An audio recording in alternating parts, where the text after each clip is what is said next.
Have you ever heard the story about the man and the horse? It goes like this. A man owned a horse and one day it ran away. So his neighbour came over and says to him, "Isn't it such bad luck that your horse ran away?" And the man says, "Maybe."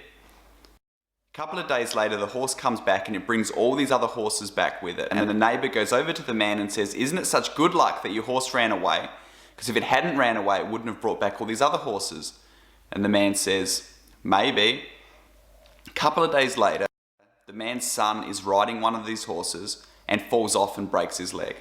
The neighbour comes over and says to the man, "Isn't it such bad luck that your horse ran away, brought back these other horses, that your son would ride one of them, fall off and break his leg?" And the man says, "Maybe." And at that time, the army happened to be conscripting young men to go to war.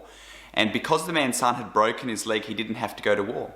So the neighbour goes over to the man and says, "Isn't it such good luck that your horse ran away, brought back these other horses, your son was on one of them, fell off, broke his leg and doesn't have to go to war?"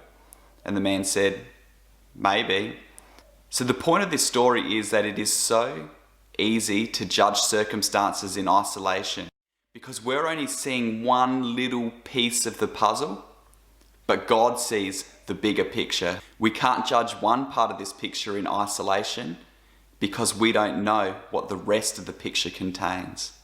We need to take our eyes off of what we can see and put our eyes onto the God who sees what we don't see. And because God is who he says he is in his word, we can rest in him in every moment and his understanding and power and wisdom and love, knowing that he is working all things for our good as we walk in the path of obedience.